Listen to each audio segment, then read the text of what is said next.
విజయనగరంలో రీడింగ్ రూమ్ల పేరుతో భారీ వ్యాపారం నడుస్తోంది. అనుమతులు లేకుండా వందలాది కేంద్రాలు వెలిశాయి. పర్యవేక్షణ లేకపోవడంతో అసాంఘిక కార్యకలాపాలకు దారితీస్తుందన్న ఆరోపణలు వినిపిస్తున్నాయి. ఇటీవల ఓ యువతి పరారైన ఘటన తర్వాత రీడింగ్ రూమ్ల వ్యవస్థ మళ్లీ చర్చనీయాంశమైంది.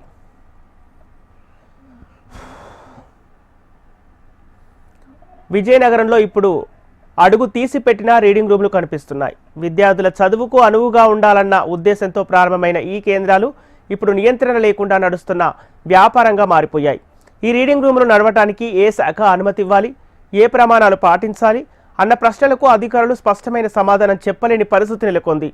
దీంతో ఎవరైతే కావాలనుకుంటే వారు పెద్ద ఇల్లు అద్దెకు తీసుకొని గ్లాస్ డోర్లు, తెరచాటు గదులతో రీడింగ్ రూమ్ పేరుతో వసూలు చేస్తున్నారు.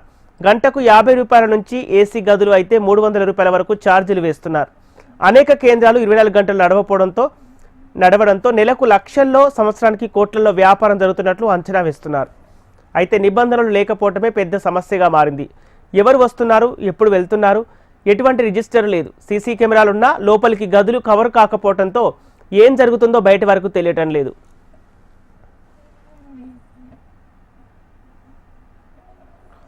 రీడింగ్ రూమ్ పేరిట ఏం జరుగుతుందో ఎవరికీ తెలియదు. పర్యవేక్షణ లేదు. అసాంఘిక కార్యక్రమాలు జరుగుతున్నాయన్న టాక్ వినిపిస్తోంది. ఈ నేపథ్యంలోనే ఇటీవల 1 టౌన్ పోలీస్ స్టేషన్లో ఓ యువతి పరారైన కేసు నమోదవడంతో రీడింగ్ రూమ్ల నిర్వహణపై అనుమానాలు మరింత పెరిగాయి. ఆ యువతి తరచూ అదే రీడింగ్ రూమ్కి వచ్చేదని, అక్కడ పరిచయమైన వ్యక్తితో వెళ్ళినట్లు కుటుంబ సభ్యులు ఆందోళన వ్యక్తం చేశారు. అయితే రీడింగ్ రూమ్స్ చూసుకుంటే రీడింగ్ రూమ్స్ కొత్తగూడెలో రోజుకోటి వస్తున్నాయి. కానీ రీడింగ్ రూమ్స్కి ఏ విధమైన ఫెసిలిటీస్ కానీ, ఫైర్ అండ్ సేఫ్టీ కానీ, ఎన్ఓసి కానీ, గవర్నమెంట్ నుంచి కానీ ఎవరి దగ్గర తీసుకోవట్లేదు. సెకండరీ కూడా ఎవరి దగ్గర లేదు. ప్రైవేట్గా ఈ సేఫ్టీ ఇన్స్పెక్షన్ కూడా ఏం లేదు. వాళ్ళకి నచ్చినట్టు పెడుతున్నారు. ఎవరు పెడుతున్నారు అంతెందుకు, నాతో పాటు చదివినోడే ఒక రీడింగ్ రూమ్ పెట్టాడు ఇప్పుడు. అలాగే చాలా మంది రీడింగ్ రూమ్స్ డబ్బులను కాసి పెడుతున్నారు.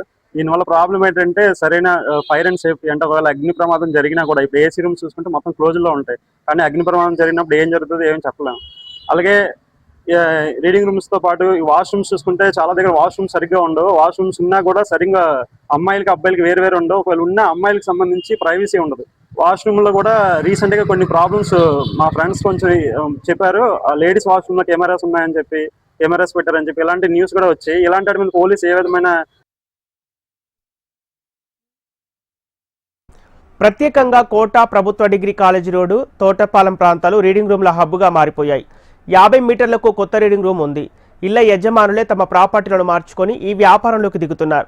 పర్యవేక్షణ లేకుండా నడుస్తున్న ఈ రంగంలో ప్రమాదాలు జరిగే అవకాశం లేకపోలేదని కొందరు ఆందోళన వ్యక్తం చేస్తున్నారు. జరిగిపోయిన తర్వాత విచారణలు, చర్యలు మామూలే కానీ ముందుగానే నియంత్రణ కోసం స్పష్టమైన విధానాలు ఉండాలని సూచిస్తున్నారు. పల్లెటూరులో ఉన్న యువత అందరూ కలిసి ఈరోజు చదువుకోవడానికి వస్తున్నారు.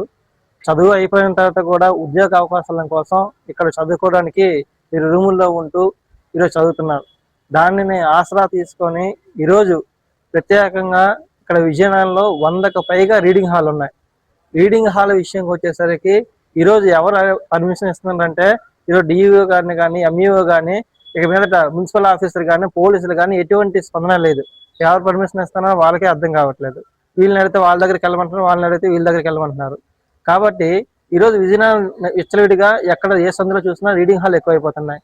దాంట్లో విద్యార్థులు కూడా అధికమైన ఫీజులు వసూలు చేస్తూ, ఎక్కడ కూడా లోపలికి వెళ్ళామంటే గాలి కూడా ఆడదు అటువంటి ప్లేస్లు ఉన్నాయి. 50 మంది కూర్చున్న దగ్గర 200 మంది కూర్చోబెడుతున్నారు. ఎటువంటి ఫైర్ సేఫ్టీ కాదు కదా, ఎటువంటి ఏమీ లేదు. 400 మందికి కలిపి కూడా ఒకే ఒక వాష్రూమ్ యూజ్ చేస్తున్నారు. అమ్మాయిలకి అదే, అబ్బాయిలకి కూడా అదే వాష్రూమ్ యూజ్ చేస్తున్నారు. చాలా ఇబ్బందులు పడుతున్నారు. రీడింగ్ రూమ్లు విద్యార్థుల భవిష్యత్తుకి అవసరమైన సౌకర్యాలే కానీ ఖచ్చితమైన నిబంధనలు లేకపోవటం వల్ల సమస్యలకు కేంద్రాలుగా మారే ప్రమాదం ఉంది. అనుమతులు, పర్యవేక్షణపై స్పష్టమైన మార్గదర్శకాలు రూపకల్పన చేయటం ఇప్పుడు ఏమి అవసరం అంటున్నారు విద్యావేత్తలు.